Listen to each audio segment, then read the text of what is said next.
Bet tā kā tomēr jūs esat ekonomikas ministrs, gribās nedaudz pievērsties arī uzņēmējdarbībai un īpaši Latgalei. Kā jūs vērtējat vispār uzņēmējdarbības vidi Latgalē un ko jūs par to varētu teikt, par tās perspektīvu nākotnē? Man ļoti patīk Latgales uzņēmēji. Es uzskatu, ka Latgales uzņēmēji ir ārkārtīgi spējīgi un spējīgi pārsteigt Latviju nacionālā līmenī, gan mūsu pašus, gan arī dažādus ārvalstu viesus, tā skaitā arī ārvalstu investorus, kas iegūda Latgalē dažādu biznesa projektu attīstībā. Es ārkārtīgi pozitīvi vērtēju, un manā ieskatā šobrīd tas, kam būtu jāpievērš uzmanība vislielākā Latgalē, ir faktam, ka dažādi valsts drošības apdraudējumi, par kuriem bieži vien runā, un dažādas pretmobilitātes pasākumi tiek realizēti pamatā tieši Latgalē. Un šie drošības riski, kur mēs aizsargājam savu valsti, tā robeža šķirtne, pa kurien tas iet, tā tomēr ir Latgales robeža pamatā. Un mums būtu jādomā par to, kādā veidā tieši Latgalē un tieši tajās vietās, kas tiešā veidā robežojās ar Krieviju, Baltkrieviju, veidotu speciāli pastiprinātu ekonomisko zonu, kur būtu īpaši atbalsta noteikumi un īpaša atbalsta politika tieši uzņēmējiem un iedzīvotājiem viņu ekonomiskās aktivitātes veicināšanai, lai viņiem būtu papildus stimuli tiem, kas jau ir šodien vēl papildus likt klāt, lai viņiem būtu kompensējošie mehānismi šiem drošības izaicinājumiem, kas ir tiešā pierobežu stumā. Un mēs visi redzam to, ka Latvija ir ļoti droša valsts un mūsu drošība tiek stiprināta tieši Krievijas un Baltkrievijas reģionā.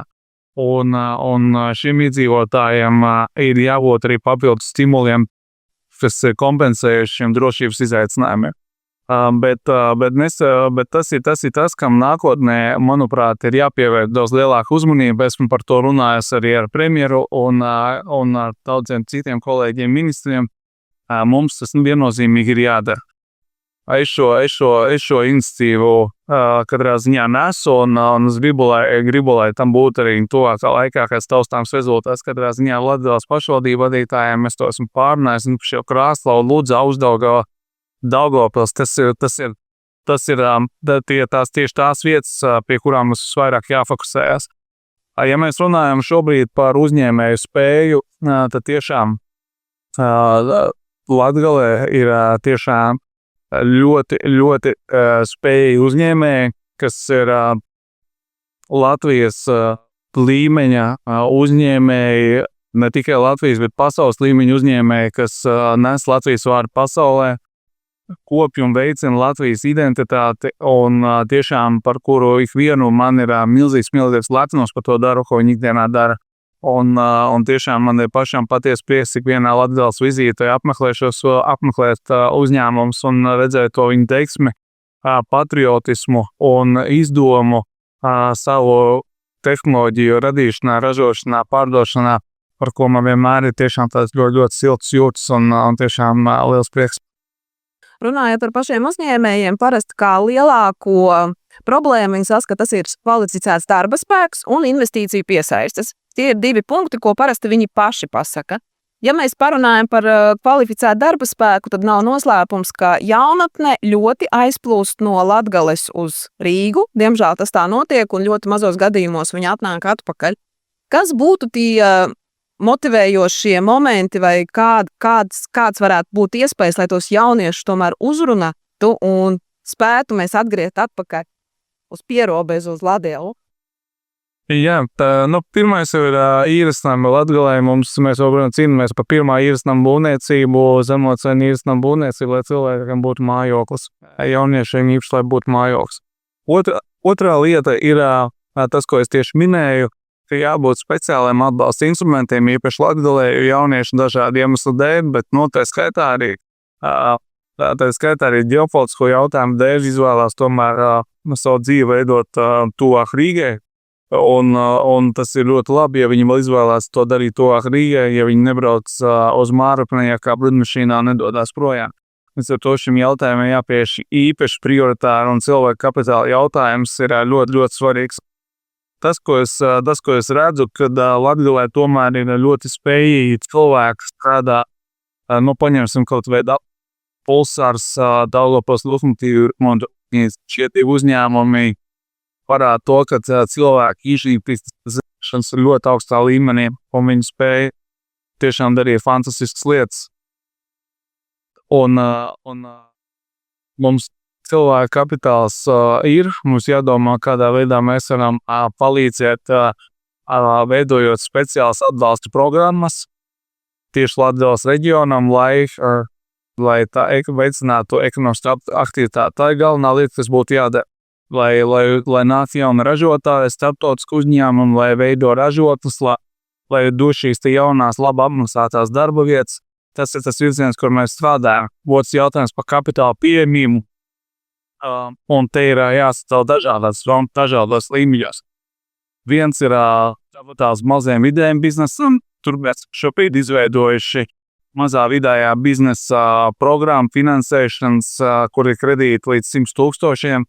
Latvijā kopumā tuvu pie 4,000 uzņēmumu 2 gadu laikā saņēma šo attīstības naudu, kas iepriekš viņiem bija līdzi no finanšu sektora. Šobrīd tieši uzņēmumi sadalījušies pa visu Latviju vienmērīgi. Es nevarētu teikt, ka Latgale ir kaut ko īpaši, ja tur būtu mazāk. Tā iespēja dot un visi viņi izmanto. Bet mums jārada arī iespēja lieliem uzņēmumiem, kuru vajag kapitālam. Pagājušajā gadā mums izdevās ļoti labi ierosināt finanšu sektoru, un kas mums palīdzēja apstrādāt rūpniecību. Pagājušajā gadā pacēla pa 5% kopumā Latvijā, un arī Latgalē šie rezultāti bija pozitīvi. Un lai to turpinātu, mēs šobrīd strādājam pie tā, lai mums būtu jaunas investīciju programmas, piemēram, pensiju fondu līdzekļu ieguldīšana Latvijas ekonomikā, Latvijas uzņēmējos, kas būs viens piemērs jauns, kas nāks ārā jau šajā gadā, kur mēs pensiju fondu uzkrājumus ieguldīsim atpakaļ Latvijas ekonomikā. Vairākas reizes minot, ka būs speciāls atbalsta programmas, vai ir kaut kādas padomā jaunas atbalsta programmas tieši uzņēmējiem, kas veicinātu šo uzņēmēju darbības attīstību? Kaut kas jau konkrēts vai ir? Viens ir investīciju fonds, tātad, kā jau minēju, šis pensiju investīciju fonds, kura apjoms šajā brīdī jau ir apstiprināts no pensiju fonda pārvaldniekiem 100 miljonu eiro apmērā. Bet mēs redzam to, ka tajā brīdī, ja mēs saņemsim Eiropas komisijas atzinumu, mēs varētu šo fondu palielināt līdz pat 1 miljardam, kas, protams, būs iespēja iegūt kapitāla attīstībai uzņēmējiem ļoti plašā tvērienā, kas palīdzēs arī Latgales uzņēmējiem iegūt naudu attīstībai.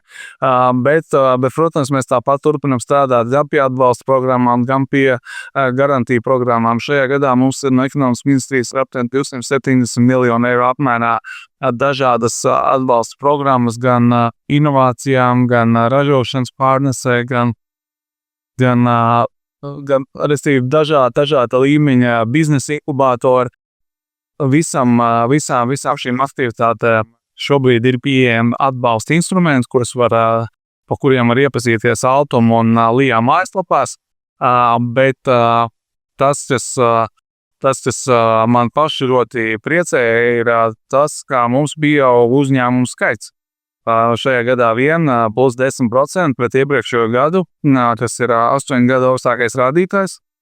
Martā mums bija plus 18% pret pagājušā gada martu, neskatoties to, ka tieši martā ir zināmi satricinājumi, 18% pieaugums, un, manuprāt, tas ir ļoti labs rādītājs. Paldies par tik konkrētu atbildi. Ministra kungs, kāds ir jūsu mērķis, ko jūs gribētu sasniegt kā ekonomikas ministrs, bet varbūt tās, ko jūs jau esat to sasniedzis un tiešām varat tā kā gandarījumi pateikt, jā, savā darbības laikā to es esmu izdarījis?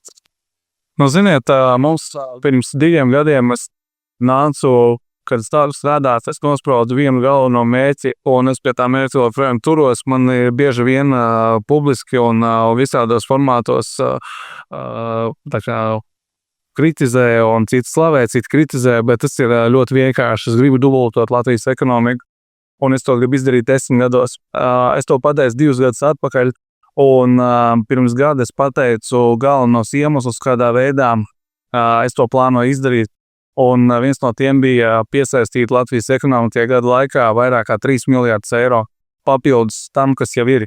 Mēs šodien tieši sagatavojām gada atskaitu, kā mums ir gājis, un mēs neskatoties to, cilvēki ticēja vai neticēja, bet mēs gadu laikā esam Latvijas ekonomikā vairāk kā 4 miljonus panākuši papildus investīcijās.